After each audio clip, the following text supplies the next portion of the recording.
మన ప్రభు అయిన యేసుక్రీస్తు నామములో మీ అందరికీ శుభములు తెలియజేయచూ ఉన్నాను.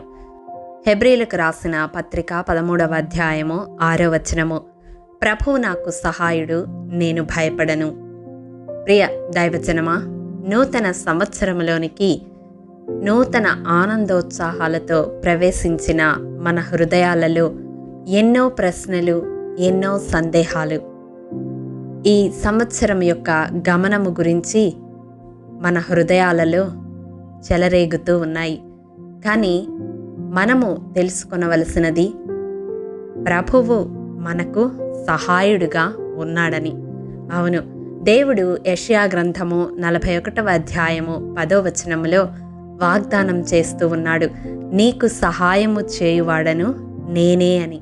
అవును, ఈ సంవత్సరము ఆది నుండి అంతము వరకు మన జీవితాన్ని నడిపించడానికి ఆయన మనకు సహాయుడుగా ఉన్నాడు.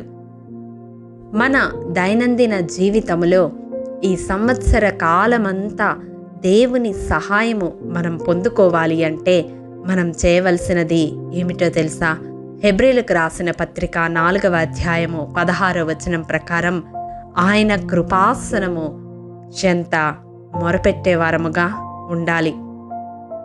అవును, ఆయా సమయానికి తగిన విధముగా దేవుని వద్ద నుండి సమయోచితమైన సహాయాన్ని ఆయా పరిస్థితులకు తగిన విధముగా మనము పొందుకోవాలి అంటే అనుదినము దేవుని కృపాసనము చెంత మోకరిల్లి విజ్ఞాపన చేసేవారముగా ఉండాలి. ఎందుకంటే ఈ భూమి మీద చూడండి, 124వ కీర్తన 8వ వచనం ప్రకారం భూమి ఆకాశములను సృజించిన యెహోవా నామము వలననే సహాయము కలుగుతుంది. అవును ప్రియ దైవజనమా, మనుషుల సహాయము వ్యర్థము, అధికారులను ఆశ్రయించడం వ్యర్థము. ఎటువంటి పరిస్థితి అయినా కేవలము దేవుని నామము వలననే మనకు సహాయము కలుగుతుంది. ఎందుకంటే సహాయపడవలసిన సందర్భాలు వచ్చినప్పుడు మన చుట్టూ ఉన్న మనుషులు మన చేయి విడిచిపెడతారు. కానీ దేవుడైతే మనకు సహాయము చేయడానికి ఆకాశవాహనుడై వస్తాడని ద్వితీయోపదేశకాండం 33వ అధ్యాయము 26వ వచనము తెలియజేస్తుంది.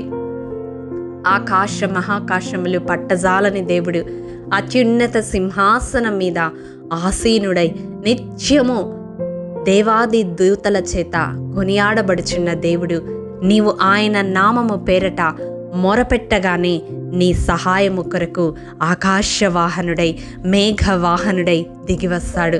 ఆనాడు ఇశ్రాయేలీలు వారి శ్రమకు తాళలేక నిట్టూర్పులు విడుస్తూ దేవునికి మొరపెట్టినప్పుడు వారి మొర ఆయన సన్నిధికి చేరింది. అలాగే ఏ పరిస్థితి అయినా నీవు ఆందోళన చెందనవసరం లేదు. కానీ హృదయపూర్వకంగా ప్రభువు నాకు సహాయుడని పూర్ణ విశ్వాసముతో దేవుని కృపాసనము చెంత మోకరిల్లి మొరపెడితే నీకు సహాయము చేయడానికి ఆయన ఆకాశవాహనుడై వస్తాడు. దేవుని యొక్క సహాయము మనము పొందగలిగాము అంటే 146వ కీర్తన 5వ వచనం ప్రకారం మనము ధన్యులమే.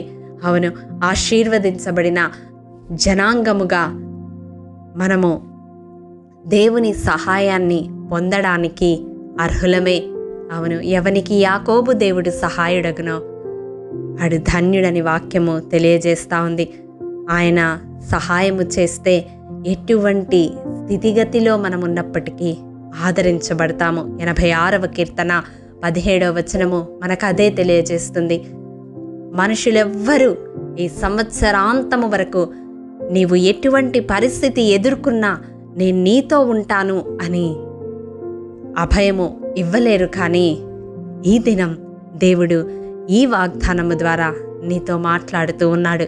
ప్రియ సహోదరుడా, సహోదరి, ఈ సంవత్సరము ఎలా ఉంటుంది అని నీవు కలత చెందనవసరం లేదు. దేవుడు నీకు సహాయుడుగా ఉంటే ఎటువంటి పరిస్థితిలోనైనా నిన్ను ఆదరించి నడిపించగలడు. దేవుని సహాయము పొందుకొనుట కొరకు నీవు అనుదినము ఆయన కృపాసనము చెంత మోకరించగలవా? అట్టి తీర్మానము తీసుకొనాలని ప్రభు పేరట మనవి చేస్తా ఉన్నాను.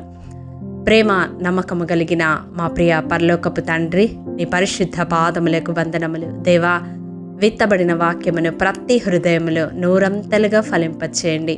మా జీవితాలలో సహాయము చేయుటకు ఆకాశవాహనుడవై దిగివచ్చే దేవుడవని, నీ నామము వలననే మాకు సహాయము కలుగుతుందని, దేవా నీవు మాకు సహాయుడుగా ఉంటే మేము ధన్యులమని, భయపడనవసరం లేదని మీరు తెలియజేసిన ఈ మాటలన్నిటిని బట్టి మిమ్మల్ని స్తుతిస్తూ ఆరాధిస్తూ ఉన్నాం. ఈ వాక్యము వింటున్న వారిలో ఎవరు నీ సహాయము కొరకు అనుదినము నీ కృపాసనము చెంత మోకరిల్లాలని తీర్మానము తీసుకున్నారో అట్టి ప్రతి ఒక్కరిని బలమైన ప్రార్థన ఆత్మతో, విజ్ఞాపన ఆత్మతో, కన్నీటి ఆత్మతో నింపమని మీ కృపాహస్తాలకు అప్పగిస్తూ యేసు అతి పరిశుద్ధ నామం పేరట అడిగి పొందుకొని ఉన్నాము తండ్రి, ఆమేన్. ప్రియ దైవజనమా, అనుదినము షారోన్ మన్నా ద్వారా అడగబడుచున్న నెంబర్ ఇన్ బైబిల్ క్విజ్ ప్రశ్నలకు సమాధానములు ప్రతి నెల మొదటి వారము కామెంట్ బాక్స్లో పోస్ట్ చేయబడతాయి. కాబట్టి గమనించి మీకు తెలియని ప్రశ్నలకు సమాధానములు తెలుసుకొనగలరని ప్రభు పేరట మనవి చేయుచూ ఉన్నాము. ప్రియ దైవజనమా, ఈ దినం నెంబర్ ఇన్ బైబిల్ క్విజ్ ప్రశ్న: దేవుని మందసము పట్టబడిన సందర్భములో ఎవరి చేత ఇశ్రాయేలీయులలో 30,000 కాల్బలము కూలెను? మీ సమాధానం మాకు తెలియజేస్తారు కదూ. ప్రియ దైవజనమా, ఈ దినము జన్మదినము, వివాహ దినము జరుపుకుంటున్న వారికి షారోన్ గ్రూప్ తరపున హృదయపూర్వక శుభాకాంక్షలు తెలియజేయుచూ ఉన్నాము. దేవుడు శ్రేయస్కరమైన ఆశీర్వాదములతో ఈ సంవత్సరాది నుండి సంవత్సరాంతము వరకు మిమ్ములను నింపాలని ప్రార్థిస్తూ ఉన్నాము. ఆమేన్.